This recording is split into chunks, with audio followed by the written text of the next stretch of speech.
Not that I don't have the right to do anything I want to do. I'm the president of the United States. If I think our country's in danger, and it is in danger in these cities, I can do it. Donald Trump says the office of the president gives him the right to deploy the National Guard to states. He sent thousands of California National Guard members and U.S. Marines to protect federal agents during recent protests against his immigration crackdown in Los Angeles. Recently, U.S. District Judge Charles Breyer ruled that this violated the Posse Comitatus Act. Trump also used crime as a justification to send federal troops to Washington, D.C. That's despite the fact that violent crime is at a 30-year low in the district. Now he's turned his sights to cities like Chicago, where, according to data from the CBS News Chicago Gun Violence Tracker, violent crime is also on the decline. The National Guard is comprised of more than 430,000 civilian soldiers. It's a part of the U.S. Armed Forces that is used to respond to domestic emergencies like natural disasters and civil unrest. Trump is testing the bounds of what those domestic emergencies can be. The president signed an executive order that calls for a restructuring of the National Guard. It also asks the Secretary of Defense to create a rapid response force to be deployed to states for, quote, quelling civil disturbances and ensuring public safety. Today, we're taking a closer look at the National Guard and Trump's executive order. How does it interfere with the National Guard's mission and training? I'm Jen White. You're listening to the 1A podcast. Stay with us. We've got a lot to get to.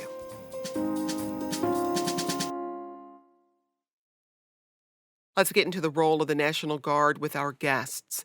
Max Rose is a senior advisor to the Vet Voice Foundation. That's a nonprofit that advocates for and empowers military veterans to become civic leaders.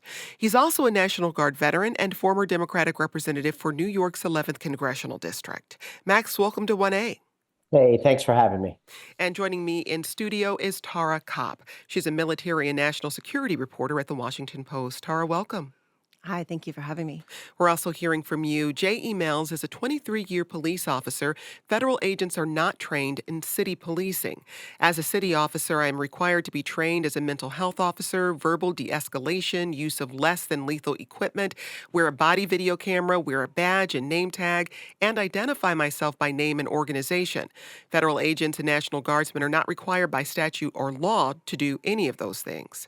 Tara, President Trump signed an executive order saying that each state's National Guard unit would be, quote, resourced, trained, organized, and available to assist federal, state, and local law enforcement in quelling civil disturbances. What else does the executive order say? So thank you for having me today. I think actually it's key to jump into what this ruling in California might pose not only for that executive order, but for the plans in Chicago. It's a 52-page decision by Judge Breyer, who found that the federalized troops that Trump sent to California, actually took CalGuard and federalized them, plus the Marines that he sent there. The activities that they were doing, even though they were not actually in most cases doing any sort of arrests or detaining, did violate the Posse Comitatus Act, which prohibits federalized troops from conducting law enforcement activities. So when the troops were sent, the military really emphasized, they'll be in a standoff role. They might form a perimeter. And we saw this happen at a park in Los Angeles, where there were military vehicles and troops kind of forming a perimeter around this park to allow the federal agents to do the arrest and detaining of illegal immigrants. And that was found to be, by this ruling, a violation of the Posse Comitatus Act, which I think is going to have a lot of ramifications for how troops, if they are used in Chicago or other cities, can be used. And so how does that ruling also bump up against this executive order from the president? So the president is trying to create like a national reaction force out of his National Guard units from the states and resource them to where they can surge to a city if necessary, if there's a domestic disturbance. The states already do this for natural disasters. They all have partnerships with each other. So during hurricane season, you see this the most, where all the states on the East Coast that, tend to get hit frequently, they all have partnerships. Well, they will send their resources, their high water vehicles, their troops, their supplies, if it looks like one of them is going to be more severely impacted. But this would expand upon that idea to actually create a military reaction force that could go into a city and quell a riot. This order could directly impact that because why would you send troops in to quell a riot if they can't form a perimeter and they can't arrest and detain without violating the Posse Comitatus Act? Mm. Max, I'm curious to hear your reaction to this executive order from the president and what it says about the purpose and training of the National Guard, especially when we're talking about the creation of new rapid response units. Sure. Well, look, I reject the argument that the National Guard and the military writ large isn't capable of accomplishing any mission set before it. We've seen the National Guard used over the course of the last 5 years for things like establishing COVID mass vaccination sites, to Governor Kathy Hochul sending in the National Guard onto New York City subways. The issue here, though, is that the President of the United States is deploying the National Guard and the military for purely political reasons. If this were not political, we would see a national strategy focused on addressing crime that took into consideration that there are plenty of Republican-controlled jurisdictions that have very serious crime issues. Of course, that's not what's happening here, which opens up a whole slew of other possibilities for how the president could be allocating and deploying these resources for other political objectives. I think that's what is stressing people out, and raising such incredible and justified alarm here. Well, and Max, just lay out the difference between National Guard troops and active duty troops. Well, at times there is no difference. What we have seen over the course of the last 20 years, due to the significant and escalating global obligations of the U.S. military, the National Guard has become operationalized in a way that's very unprecedented. Most National Guard units are deployed every 3 to 5 years from everywhere from the Middle East to East Asia to Africa. And under those circumstances, those National Guard units become under the control of combatant commanders and under the control ultimately of the Secretary of Defense and the President of the United States. They are federalized. The other role that National Guard play is when they report directly to the governor. And under those circumstances, the governor has the ability to deploy and activate those National Guard troops for everything from emergencies, snowstorms, terrorist attacks, and all the rest. Whenever the president deems that it's within his or her jurisdiction to mobilize the National Guard, they have the right to do that for the purposes of the military, and the National Guard has always answered the call here. Just one last point, though, here. Your question actually hits on the weakness of the president's current proposal. There are 18 combat divisions in the Army as a whole, 8 in the National Guard, 10 in the active duty. That's not a lot. And that's to meet deployments currently happening right now throughout the world. And so this idea that the National Guard is like this infinite, easy button, unlimited resource where they're just sitting there is just patently false. We are taking away from our other responsibilities to fulfill these blatant political imperatives. Well, I want to turn to the difference between the president's deployment of the National Guard troop here in D.C. and what might possibly happen in other cities, because California, for instance, is a state. Chicago, that's in Illinois, also a state. Washington, D.C. is not a state, the District of Columbia. So, Tara, what legal limits are there around a president sending National Guard troops into a state without that state's approval or cooperation? Sure, and that's a great question. It actually gets at kind of the three categories of National Guard use. So there's National Guard directly under the state governor control. Then there's National Guard federalized under Title 10 by the president. And then in between is kind of this gray area where you can have, they're called Title 32 troops, and they are still under state control, but they are resourced by the federal government. And so in the District of Columbia, those troops are Title 32 troops in that because there's no governor in the District of Columbia, the president was actually able to ask for and approve himself, I'm going to send these troops, and they're going to be under Title 32, which means that they're technically under state control. So they can do law enforcement if asked. Because National Guard under state control, the first category, they can do law enforcement. Title 32, they can do law enforcement. Title 10 cannot do law enforcement. So let's take Chicago. If the president decides that he wants to send National Guard troops from Republican-friendly states who are offering their troops, and he wants to send them to Chicago, he's going to have to get the governor's permission to do that. And he cannot send Title 32 troops into Chicago without that consent. It'll get wrapped up in the courts fairly quickly.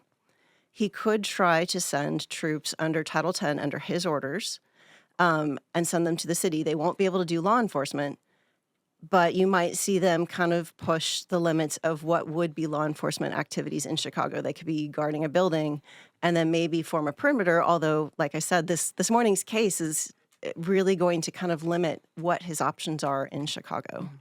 When it comes to this rapid response force that the president's executive order calls for, Tara, where would the staffing and resources come from? We heard Max say the National Guard is not an infinite resource.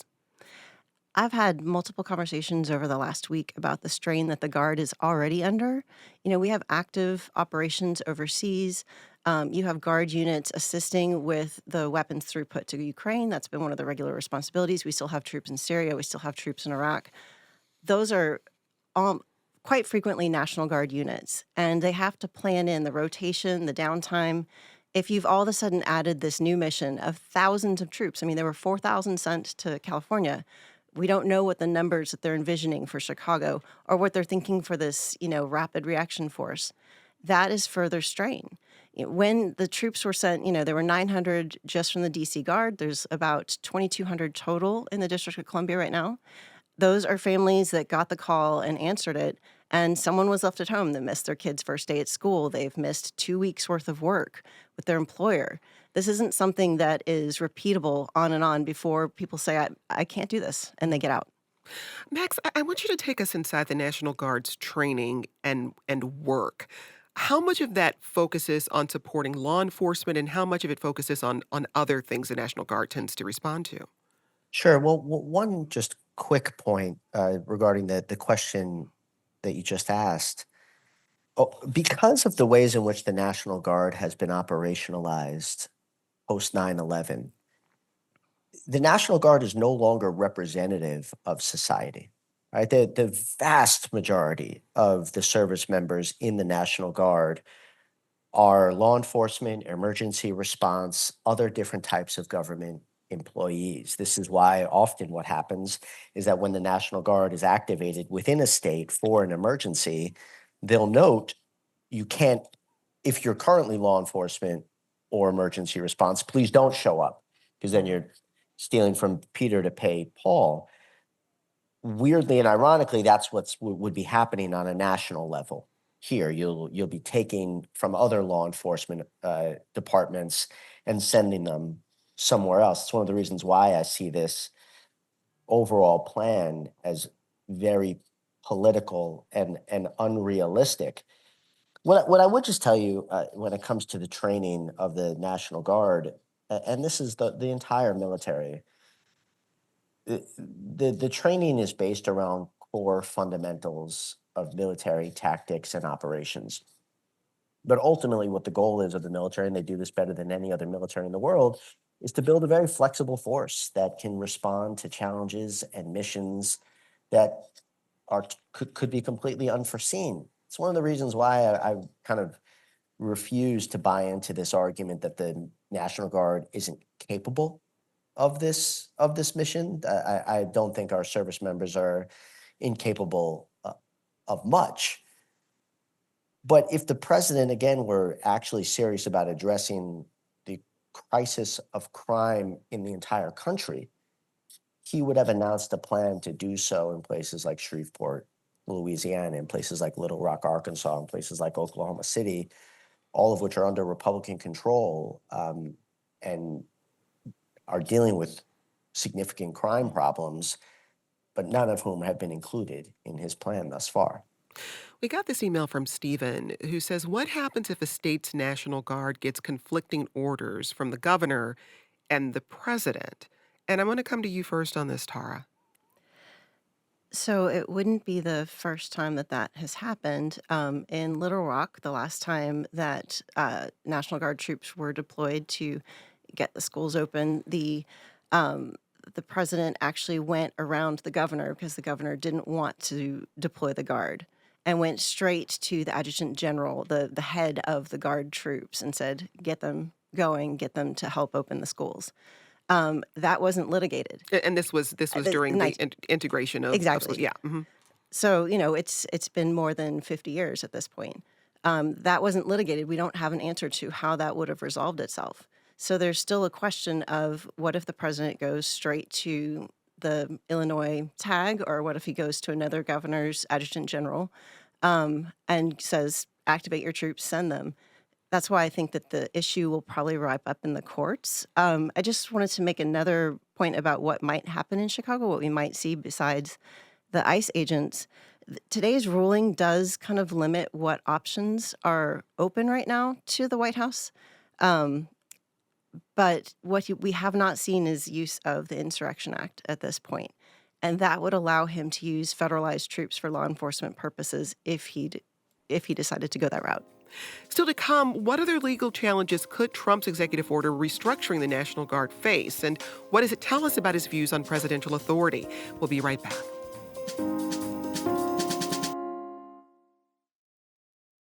Let's add another voice to our conversation on the National Guard. Elizabeth Goitein is the Senior Director of the Liberty and National Security Program at the Brennan Center for Justice at the New York University School of Law. Elizabeth, welcome. Thanks very much for having me. So as we've been discussing today, U.S. District Judge Charles Breyer ruled that Trump's use of thousands of California National Guard members and U.S. Marines to protect federal agents during immigration protests violated the Posse Comitatus Act. His order goes into effect on Friday. He didn't order the immediate removal of those troops. About 250 U.S. Guardsmen remain. But Elizabeth, I wanted to get your read of this decision from Judge Breyer.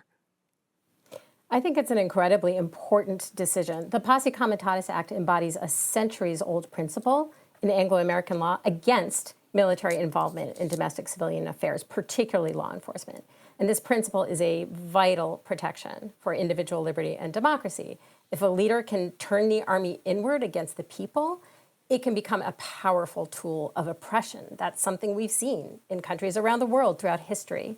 And of course, it's something the founders of this nation understood very well. And regardless of the military's actions, their very presence on the streets where people are going about their lives can have a chilling effect on the exercise of fundamental rights, including the right to protest. So that is why the Posse Comitatus Act is such an important law. What it does is it prohibits federal armed forces from engaging in domestic law enforcement activities unless expressly authorized by Congress or the Constitution.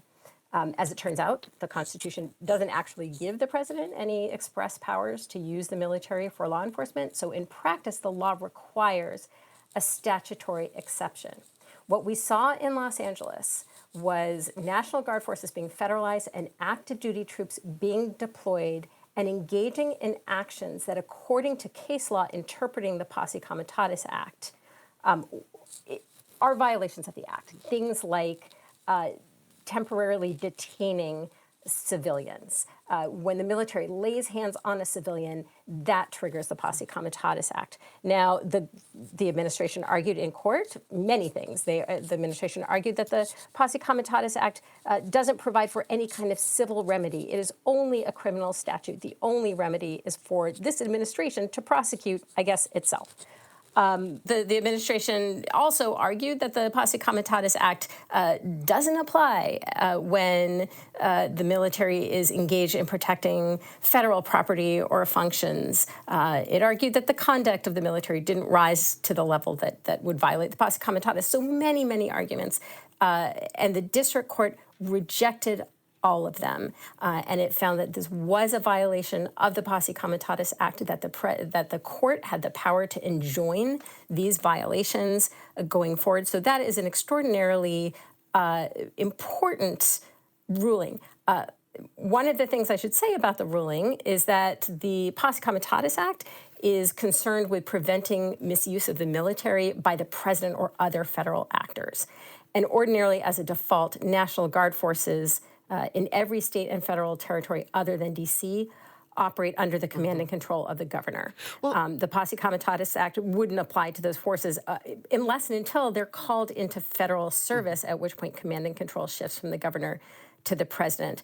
The Guard was federalized in Los Angeles. It has not been federalized in Washington, D.C. Well, Max, I want to turn to some warnings that came from U.S. Army officials about their deployment to Los Angeles. This is according to a new internal document disclosed during the trial between California and the Trump administration. Army officials found that using federal troops to aid in Trump's immigration crackdown posed, quote unquote, extremely high risk to civilians, troops, and the military's reputation. What does that tell you about how the military is thinking through these assignments?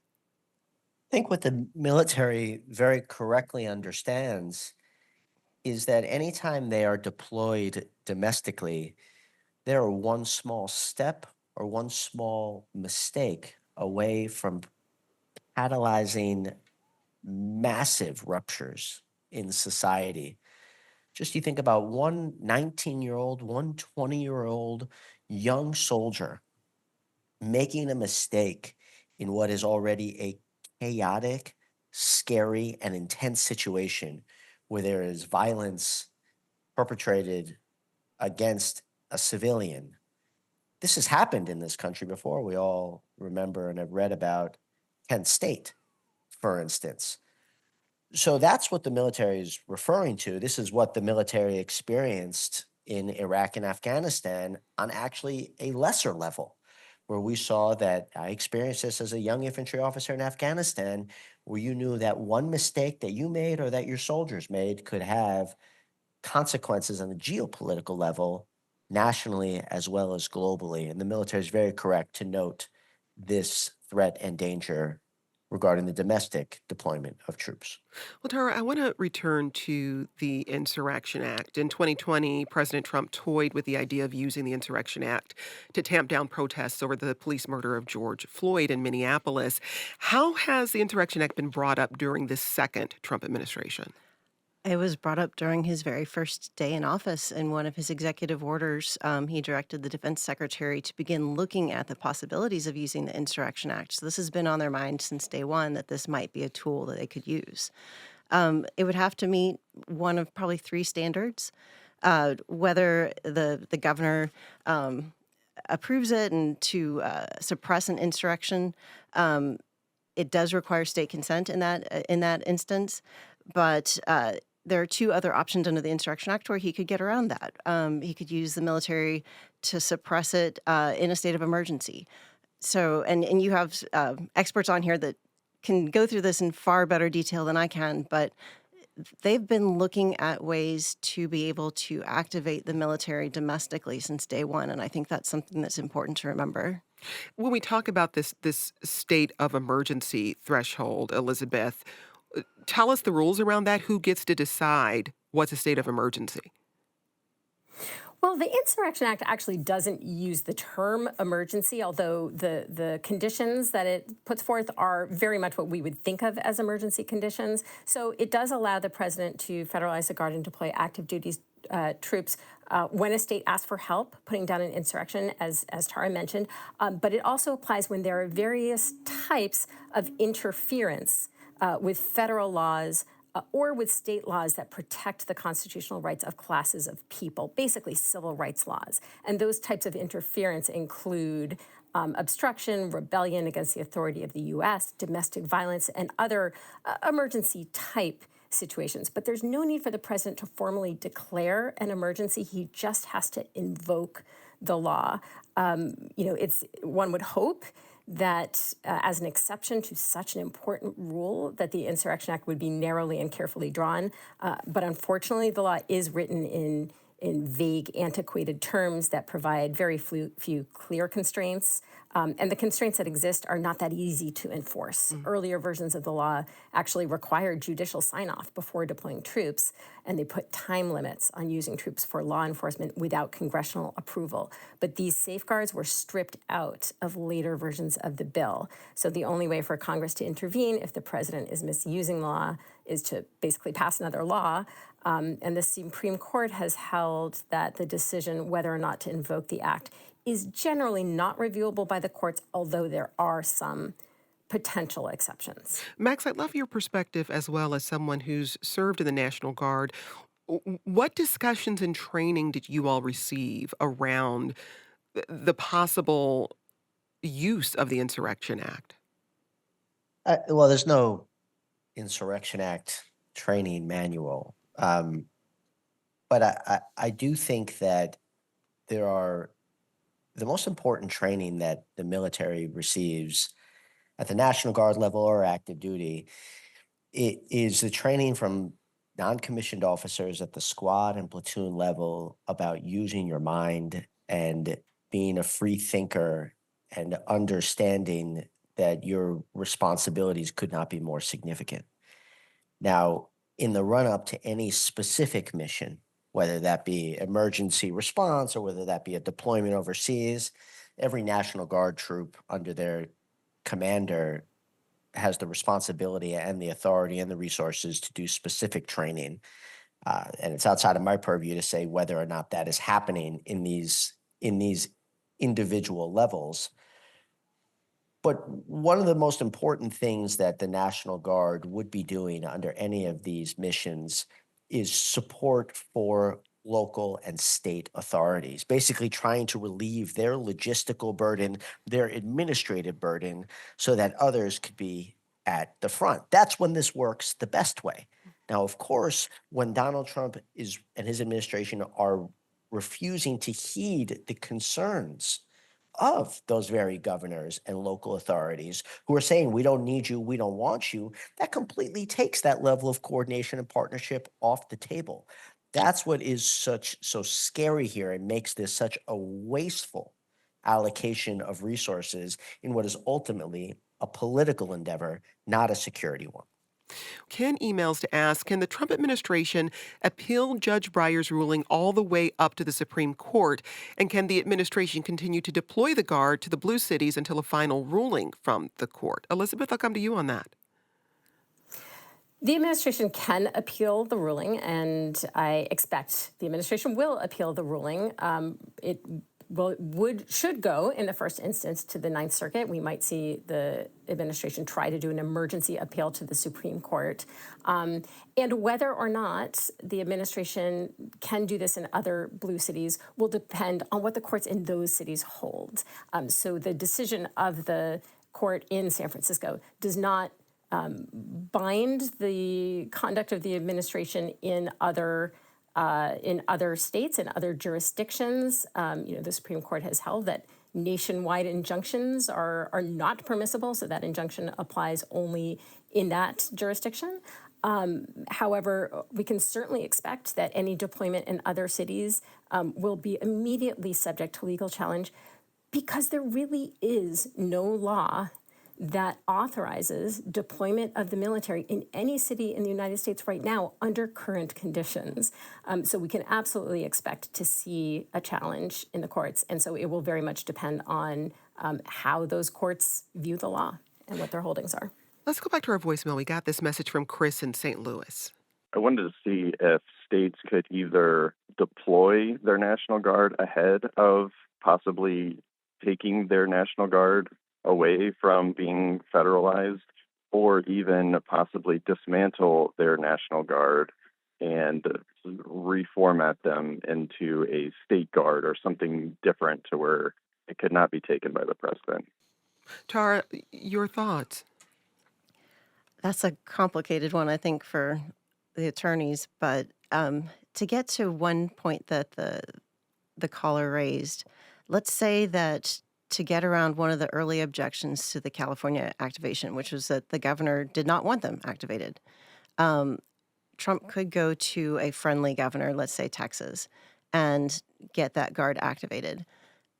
The Texas governor is still going to have to coordinate with the Illinois governor because their ability to send their troops out to another state stops at their state line unless they're federalized or requested by another governor in one of these partnerships. So I don't know how they would do that. Mhm. We're getting a lot of emails along this line about the use of the National Guard to disrupt elections. Albert emails, there have been many protests, and the Trump administration is preparing for declaring martial law at the time of the 2026 midterms. He will provoke the public to demonstrate and will deploy the National Guard to control protests, which will further escalate them, requiring the declaration of martial law. They will then declare need to delay or suspend the election. So some speculation there, Elizabeth, from Albert, but I'm curious to hear your response to that. Well, I want to address one thing, which is the use of this term martial law. Martial law, it doesn't have any established definition, but it's generally understood to mean that the military displaces civilian government entirely. Whereas when the president invokes the Insurrection Act, it is generally in support of civilian law enforcement to quell civil disturbances or whatever the case may be. So martial law is a very different thing. And under current law, if you look at the sort of web of statutes that Congress has enacted that authorize or prohibit the deployment of the military in different circumstances, martial law is not permitted. It is not something that the president can legally do. That is not to say that there's not a lot of mischief that could be done through an invocation of the Insurrection Act. In terms of elections, naturally, that is a concern because we are seeing, uses of the military in increasing scenarios. We're moving sort of past the immigration enforcement scenario to protests, now to local crime. And so, of course, there's reason to be concerned about whether there could be, some sort of pretext around the election. I will say that there are some laws that very clearly prohibit the military from, being present in law enforcement, in polling stations, and from interfering with free elections. And so those laws at least provide a legal sort of backstop against misuse of the Insurrection Act or other authorities. Well, we'll have to leave the conversation there for now. We've been speaking to Elizabeth Goitein, Senior Director of the Liberty and National Security Program at the Brennan Center for Justice, Tara Copp, Military and National Security Reporter at the Washington Post, and Max Rose, National Guard Veteran and Senior Advisor at the Vet Voice Foundation. Tara, Elizabeth, Max, thanks for speaking with us. And we always want to hear from you. What questions do you have? What do you want to learn from us? What experts can we convene for you to get your questions answered? Email us at 1a@wamu.org. Today's producer was Arfi Getty. This program comes to you from WAMU, part of American University in Washington, distributed by NPR. I'm Jen White. Thanks for listening. We'll talk again tomorrow. This is 1A.